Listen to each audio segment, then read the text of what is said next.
자, 오늘은 의사가 필요한 사람입니다. 의사 필요하세요?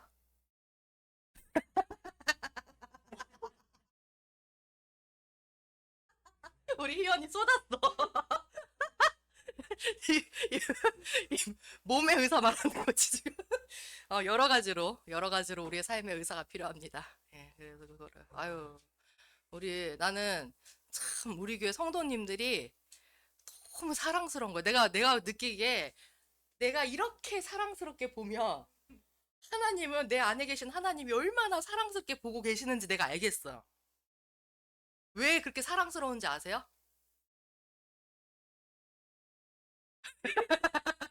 솔직하셔서 그래, 솔직하셔서. 솔직하면 사랑스러운 거야. 예. 뭐 잘나서가 아니라 그냥 하나님 앞에 그냥 내가 이렇습니다. 이렇게 솔직하게 이렇게 하니까 그게 너무 이쁘고 사랑스러워. 하나님의 그런 마음입니다. 우리 내가 하나님 안에서 얼마나 귀한 존재로 부르심 받았는지 같이 선포합니다. 시작. 나는 세계적인 리더다. 나는 세상의 빛이다. 나는 세상의 소금이다. 나는 하나님과 친해졌다. 나는 빛의 자녀이고 어둠의 자식이 아니다. 나는 하나님이 선택하신 사람이고 하나님의 사랑을 듬뿍 받는 사람이다. 나는 하나님께로 다시 태어난 사람으로 마귀가 나를 만지지도 못한다. 아멘. 성경책 손에 들고 우리 하나님 말씀 듣기 전에 결단하며 기도합니다. 시작. 이것은 나의 성경책입니다. 이 성경에서 할 수 있다는 것을 나도 할 수 있습니다. 오늘 하나님의 말씀을 배우는데 이 말씀을 마음속에 받아들여 꼭 변화될 것입니다. 예수님의 이름으로 기도합니다. 아멘. 오늘 말씀은 마가복음입니다. 마태복음 다음이 마가복음이에요. 신약의 빨간색 마태복음 다음이 마가복음입니다. 마가복음 2장 13절에서 17절까지만.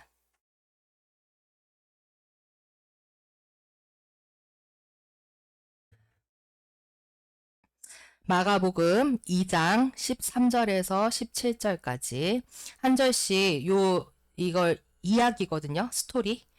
이거를 잘 이렇게 이해하시면서 한 절씩 교독하겠습니다. 예수께서 다시 바닷가에 나가심에 큰 무리가 따라왔거든. 예수께서 그들을 가르치시니라.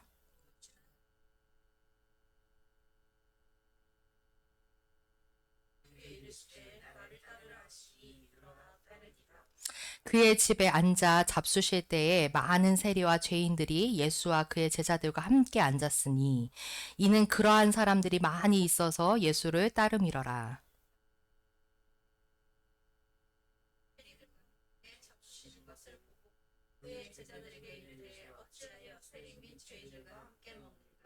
같이 읽습니다. 예수께서 들으시고 그들에게 이르시되 건강한 자에게는 의사가 쓸데없고 병든 자에게라야 쓸데 있느니라.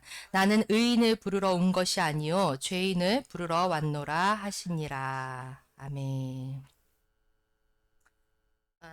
이게 그 아주 역사적인 사건인데 왜냐하면 음, 신약이 마태복음부터 시작하잖아요. 여기 알페오의 아들 레위라고 나오죠. 이 레위가 마태예요.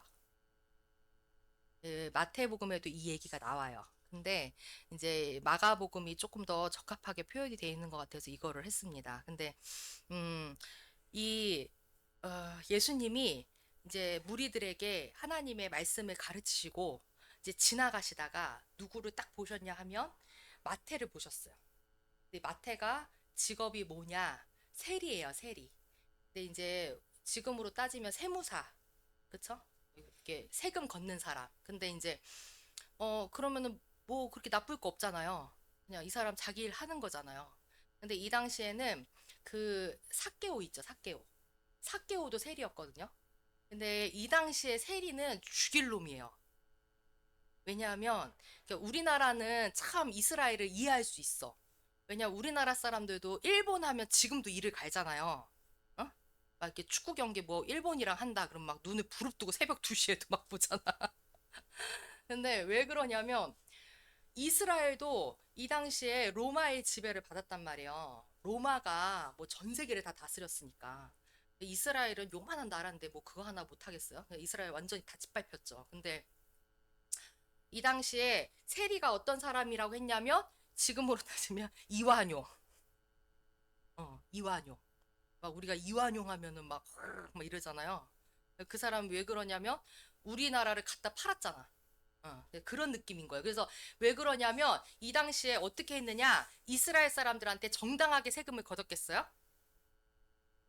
아유, 그렇죠. 뭐 짓밟히고 있는데 무슨 이유인데 다 붙일 수 있잖아요.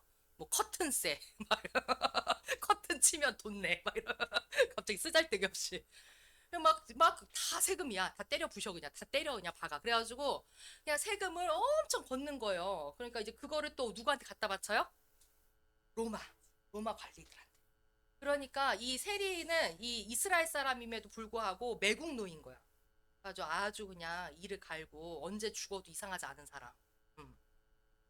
근데 마태가 그 일을 하고 있었단 말이죠. 근데 이제 예수님이 지나가시다 그 마태를 보셨는데 이 마태가 그렇게 손가락질 당하고 삭개오처럼 손가락질 당하고 사람들 앞에 떳떳하게 자기가 이렇게 드러날 수 없고 이런 사람인 거를 예수님이 아셨죠. 아셨음에도 그 알페오의 아들 마태를 누구로 부르셨다고요? 자기의 제자로. 그 12명에 들어가는 그 제자. 그 영광스러운 그 제자 있잖아요. 그 명단에 마태가 들어가요.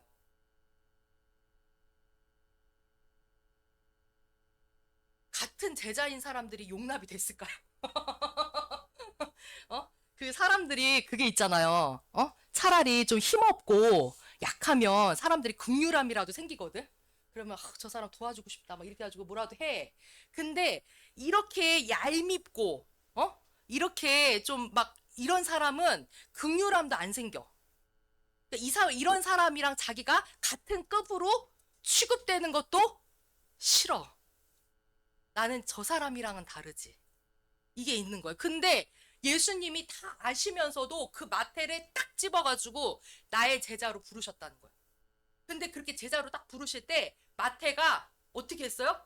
즉시 딸랐다는 거예요. 일어나 따랐다. 그러니까 이게 왜 그러냐면 이 마태가 있잖아요. 세리가 돈이 많았겠어요? 적었겠어요? 많죠. 그거를 다 고지고대로 로마한테 100 빼봤다고 100입니다. 이렇게 줬겠어? 아니지. 100 했는데 한 50 주고 50은 이렇게 다 뭐가 있잖아요. 다 돈이 있었단 말이에요. 근데 그럼에도 불구하고 마태가 자기가 갖고 있는 돈보다 이게 자기를 구원하지 못할 거라는 거를 누구보다 알았다는 거예요. 이 사람은 이렇게 벌면서도 뭔가 내가 이렇게 살다 죽으면 굉장히 위험하다. 이걸 알았단 사람이에요. 그래서 나에게 누가 필요하다? 구원자가 필요하다. 나의 이 삶에서 나를 끄집어 내줄 수 있는 사람. 그런 누군가가 필요하다는 거를 계속 갈망했던 사람인 거예요. 그렇기 때문에 예수님이 그 속의 갈망을 아시고 딱 너 나 따르라 이렇게 한 거예요. 그랬을 때 마태가 주저 안 하고 바로 따라간 거예요. 그래가지고 이 사람이 제자가 됐어요. 그랬더니만 어떤 상황이 되느냐. 그 마태의 집에 있잖아요. 마태가 초대를 한 거야, 또. 예수님을. 그 집에 그 예수님하고 나머지 제자들하고 막 와서 먹는데 그 제자들하고만 먹으면 괜찮은데 누가 또 거기 같이 있어요? 세리들이. 세리와 죄인들이. 생각해봐요. 어떤 사람이기에 죄인이라고 바로 이렇게 판명을 할까요? 여기 죄인들이 왔다 그러잖아요. 어떤 죄를 지었길래? 그렇잖아. 아무나 이렇게 같이 있는데 여기 죄인들이 있다 이렇게 말 못하잖아요. 어떤 죄를 지었길래? 어떤 죄였을 것 같아요? 드러난 죄였을까요? 드러나지 않은 죄일까요? 응? 아이고, 드러난 죄예요. 왜냐하면 드러났으니까 누가 보더라도 저 사람들은 죄인이야. 이렇게 하는 거야. 예를 들어 몸 파는 여자, 뭐 창녀, 아니면 도둑놈, 어디 깜빵 갔다 온 사람. 이런 사람들은 저 사람 죄인이야. 바로 하잖아요. 근데 뭐 몰래 거짓말한 사람, 뭐 약간 속으로 미워한 사람, 이런 사람들이 죄인이라고 해요? 아예 드러나지도 않지. 그러니까 이거는 뭐냐면 대놓고 세리들은 돈 뺏었던 사람이니까 죄인이고 그 외에도 드러난 죄들을 지었던 사람들이 예수님 먹고 있는데 거기 주변에 다다다다 붙어가지고 같이 먹고 있는 거예요. 그러니까 그거를 예수님을 어떻게든 고발하려고 저 말에서 뭔가 꼬투리 잡을 거 없나 이렇게 쳐다보던 사람들이 누구냐면 바리새인들이잖아. 어떻게든 고소하려고. 그 사람들이 계속 쫓아다니면서 보는데 아, 여기 탔구나. 예수님이 지금 누구랑 먹고 있어? 죄인들하고. 죄인들하고 그냥 같이 막 어울려가지고 먹고 마시고 막 이러고 계시는 거예요. 그러니까 그거를 얘기를 하는 거예요. 16절에 그의 제자들에게 뭐라 그래요? 예수님한테는 미처 말 못하고. 왜냐하면 예수님한테 말했다가 깨질 것 같으니까. 예수님한테 말 못하고 그의 제자들한테 뭐라 그러냐면 어찌하여 너희 선생님은 어찌하여 세리 및 죄인들과 함께 먹고 있느냐 이렇게 말해요. 그랬을 때 예수님이 딱 들으시고 뭐라고 말씀하시느냐 17절 같이 한번 다시 읽습니다. 시작. 예수께서 들으시고 그들에게 이르시되 건강한 자에게는 의사가 쓸데없고 병든 자에게라야 쓸데 있느니라. 나는 의인을 부르러 온 것이 아니요 죄인을 부르러 왔노라 하시니라. 예수님이 뭐로 오셨다는 거예요? 의사로 왔다는 거예요. 의사는 어떤 사람이 의사죠? 아픈 사람? 치료해주는 사람이 의사잖아요. 그쵸? 그러니까 그거를 하러 오셨다는 거예요, 예수님이. 그러니까 사람들이 이해하기 쉽게 말해준 거예요. 그 예수님이 그렇다고 수술 도구로 있었던 건 아니지만 내가 의사 역할을 하러 왔다 이렇게 말을 하시는 거예요. 근데 여기서 되게 중요한 말을 하세요. 뭐라 그러냐면 건강한 사람에게는 아무리 좋은 의사가 앞에 있어도 그 의사가 쓸 데가 있어요, 없어요? 없어요. 근데 어떤 사람에게 필요하다는 거예요? 병든 자에게라야 쓸 데가 있다는 거야. 아무리 명의가 있더라도. 명의가 앞에 앉아 있더라도 내가 병들어서 있지 않으면, 그러니까 병들었다는 거를 모르면 그 사람에게 아무 필요가 없다는 거예요. 자, 요거를 한번 생각해 보세요. 내가 사실은 오늘 원래 이 말씀 전하려고 했던 건 아니에요. 근데 아침에 유 목사님께서 이렇게 말씀을 전하시는데 너무 은혜가 되는 거예요. 그러면서 전하기로 했던 몇 가지 말씀 중에 요게 떠올랐어. 그래서 너다. 이렇게 픽했어요. 근데 왜 그러냐면 생각을 해봅시다. 이 세상 사람들 중에 병들지 않은 사람들이 있을까요, 없을까요? 네? 있을 것 같아요? 아니요. 병자예요. 다 병자예요. 그쵸? 다 병자예요. 왜냐하면 집사님 말, 그러니까 이게 몸에 병이 있지 않으면 어디에 다 병이 있어요? 마음, 정신. 내가 그거 진짜 느껴요. 내가 센터 할 때 시스 선생님들한테 교육할 때 그 얘기 하거든요. 내가 이제 한 번은 우리가 대기자가 많을 때 막 이제 뽑아야 되잖아, 애들을 뽑으려고 할 때 저쪽에 있을 때 저쪽에는 애 대기자가 많았어, 우리 그 상가단지 있을 때. 근데 거기서 애들 뽑으려고 할 때 일부러 1학년 애들을 뽑은 거예요. 초등학교 1학년. 왜 그랬게요? 나의 검은 속내가 있었어요. 왜 1학년 애들만 6명 뽑았거든요? 왜 걔네들만 탁 뽑았을까요? 큰 애들 안 뽑고. 다루기 쉬웠어. 그래가지고 초등학교 1학년 애들은 하라는 대로 하잖아. 그러니까 얘네들을 잘 키워가지고 그렇게 해가지고 아주 그냥 좋게 손쉽게 이렇게 쫙 가야지. 이런 계산을 하고 6명을 뽑았단 말이에요. 했더니만 미술 시간인데 애들이 갑자기 막 물감을 막 핥아. 그랬더니 물감을 막 이래가지고 막 똥칠하듯이 문질르고 그리고 막 비 오잖아요? 애들이 굴러. 바닥에 굴르고 갑자기 막 들어올 때 갑자기 연상군 눈빛이 돼가지고 막 진짜 이게 알아요? 그거 모르는구나. 이게 쨍한 게 있어. 이게 비 올 때 그래. 애들이 희한해. 비 오면 이게 날씨가 굳잖아? 그러면 이렇게 쨍한 그걸로 해가지고 이게 눈이 벌써 이게 살기가 있어. 이렇게 들어오면서 이러면서 들어온다? 그래가지고 누구 하나 걸려라 이거야. 이러다가 누가 여기 딱 채가잖아? 그럼 이제 걔 죽는 거야. 오, 1학년인데 걔네들이 그러고 앉아 있는 거야. 막 돌아가시겠는 거야. 그래가지고 그때 일산복지관에서 각 영역의 센터장님들이 싹 모았어요. 그래서 이제 왜 모았나 했더니 회의를 하는데 나라에서 그때 4천만 원인가? 6천만 원 떨어진 거예요. 떨어지는데 이거를 각 영역별로 노인, 아동, 장애인 뭐 있잖아요. 그 시설장들 모아가지고 아이디어 내라 이거요. 괜찮은 아이디어 있으면 뿜빠이 해줄게 이거였던 거예요. 그때 내가 뭘 얘기했냐면 그 얘기를 했어요. 요즘 애들은 못 입고 못 입는 그런 게 아니다. 못 먹는 게 아니다. 그게 문제가 아니라 이게 정서적으로 너무 마음이 병들었다. 근데 이거에 대해서 부모님들한테 우리가 말을 해드려도 부모님들 특히 남자애들 엄마들 뭐라고 반응하는 줄 알아? 내가 어머니 얘가 이렇게 말 하는데요. 좀 이게 좀 치료가 들어가야 될 것 같아요. 이런 거 얘기하잖아요. 그러면 대뜸 하는 말 뭐라 하는 줄 알아? 그렇지. 선생님들이 너무 예민하신 거 아니에요? 그 나이 또래 남자애들 다 그래요. 막 이러는 거야. 그래가지고 이게 개입이 안 돼. 그래서 내가 어떻게 말했냐면 그렇게 했어요. 애들 그 아동 심리검사비 있잖아요. 심리검사비를 지원해 주세요. 이랬어.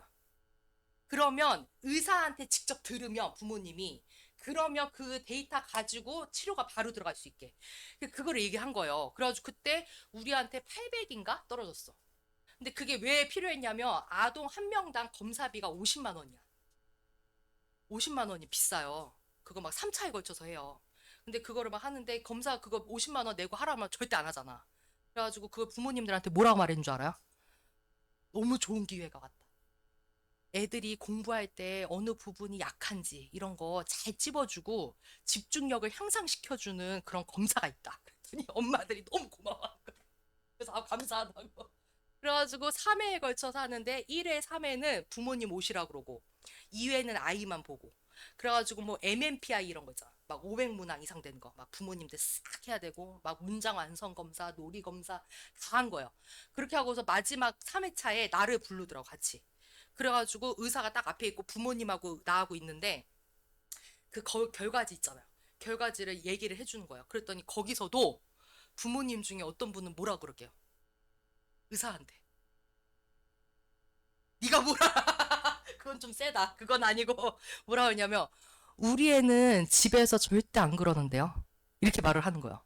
우리 애 그런 거 본 적 없어요. 이렇게 얘기를 했어요. 그때 의사 선생님이 나보고 얘 센터에서 어때요? 이렇게 물어보시는 거야. 그래가지고 내가 다 말을 했어요.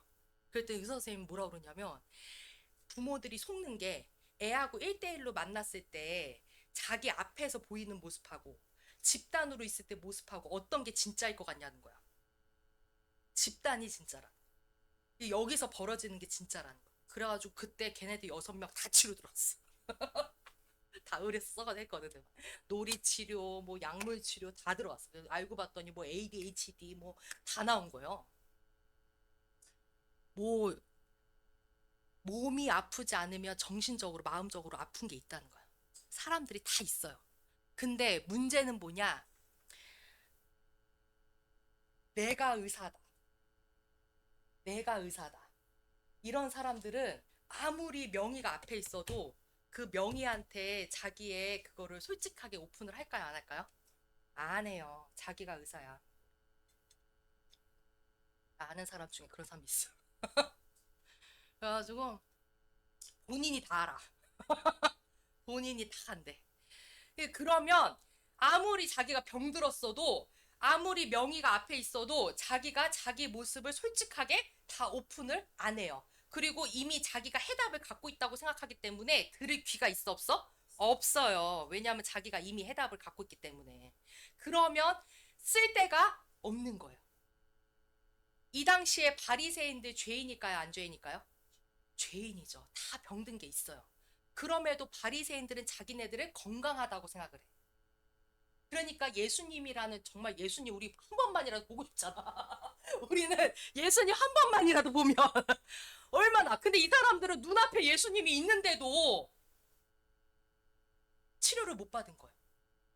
근데 이 세리하고 죄인들은 이 사람들은 부인할 수가 없어. 자기네가 그냥 죄인이야. 그러니까요. 이게 복이라니까요. 너무 겉으로 법 없이도 살 것 같은 사람들 있잖아요. 이런 사람들은 남도 속이고 자기도 속아. 아무 문제 없는 줄 알아. 근데 다 뽀록 났잖아? 그러면 뽀록 나면 그냥 인정하는 거야. 아, 내가 죄인이다. 그러면 치료가 빨라지는 거야. 제가 그 시험관 했잖아요. 시험관 할 때 그 수술실에 몇 번 들어가거든요. 내가 뇌가 그때 수면 마취 때문에 수면 마취를 한 대여섯 번 했더니 이게 뇌가 기능이 좀 떨어진 것 같아. 나 이게 요즘에 말하다가 실습 교육할 때도 말하다 갑자기 멍해진다. 내가 뭐 말하려고 했는데요. 그러니까 우리 할아버지 그 실습 선생님 뭐라뇨? 그거 정상입니다. 이러는 거야. 근데 하여튼 그래. 근데 그때 이렇게 딱 들어가잖아, 수술실. 야, 수술실 들어가 보셨어요? 아, 들어가 보셨구나. 들어가잖아요. 근데 이제 지정신으로 들어가야 돼. 지정신 들어갔을 때. 지정신 아닐 때 들어간 거 말고 지정신일 때 이렇게 들어가잖아요. 들어가면 너무 내 자신이 무기력해요. 무력해. 내가 아무것도 할 수 있는 게 없어. 그냥 그 차가운 수술대 그 여기를 막 차가운데 그냥 내가 대자로 이렇게 뻗어 있고 나는 아무것도 못해. 그냥 어떻게 되는 거야? 그냥 재물처럼 맡겨지는 거야. 누구 손에? 의사 손에. 그리고 날 재워버리잖아. 그러니까 이거 마취를 한다는 건 있잖아요. 굉장한 거예요. 굉장한 믿음이야. 어? 그냥 의사에게 모든 걸 맡기겠다 이거야. 그리고 나는 그냥 이렇게 끝나는 거예요. 그리고 눈 뜨면 다 끝났대. 근데 우리가 예수님 앞에 그렇게 나의 그거를 다 드러내는 게 필요하다는 거예요. 예수님은 의사도 있잖아요. 도와주고 싶어도 못 도와주는 사람은 자기 병을 인정을 안 하거나 아니면 수술이 필요한데도 수술을 거부하는 사람 있잖아요. 그러면은 의사라도 그 사람 억지로 안 치지 못해요. 그럼 그 사람 그냥 냅둬야 되는 거야. 근데 어떤 사람이 혜택을 받을 수 있어요? 의사를 믿고, 의사의 방법이 어떻든 간에 그 의사가 나를 치료해 줄 거라고 믿고 나를 그냥 맡겨버려야 돼. 그렇게 하면 혜택을 받을 수 있는 거야. 예수님만큼 좋은 의사는 없으세요. 아, 저 진짜 그거 느껴요. 제가 요즘에 있잖아요. 내가 기도하면서 느끼는 게 내가 이제 사람들한테 힘든 얘기 안 하게 됐어. 하나님만큼 나를 제대로 위로해 주시는 분이 없어. 사람은 있잖아요. 다 자기 수준에 맞게 위로한다. 그래가지고 어쩔 때는 위로받으려고 얘기했다가 화나. 막 이 사람 수준이 거기도 못 미치는 거야. 그러면 말 듣고 더 짜증나. 근데 와, 하나님 앞에 이게 다 터놓으니까 살겠는 거예요. 살겠는 거예요. 그리고 내가 어떻게 잘못 바라봤는지를 명확하게 알려주셔요. 그러니까 그게 너무 좋은 의사가 우리에게 있습니다. 다음에 네, 그 의사를 우리가 믿고 솔직하게 보이셔야 돼요. 네, 그것이 우리가 할 일입니다. 그러면 하나님이 고쳐주세요. 네, 어떤 부분이든. 그렇습니다. 네, 그래서 이 시간 같이 기도하는데 주님, 정말 주님께서는 너무 좋은 의사신데 하나님, 그 의사를 우리가 무시할 때가 있었습니다. 하나님을 믿는다고 하면서도 하나님이 내 안에 계시는데도 그 하나님께 나를 드러내지 않고 그냥 사람 찾아다니고 뭔가 다른 방법을 찾아보고 아니 그래서 너무 망신창이가 된 적이 많습니다. 주님, 그렇지만 주님께서는 우리를 포기하지 않으시고 다시 한번 또 기회를 주십니다. 하나님, 정말 우리가 병든 자라는 걸 알고 하나님 앞에 나를 솔직하게 다 보이기 원합니다. 그럴 때 주님께서 우리를 만지시고 치유하시는 그 역사를 우리가 기대합니다. 이 시간 같이 하나님 앞에 기도합니다. 주여 하나님 아버지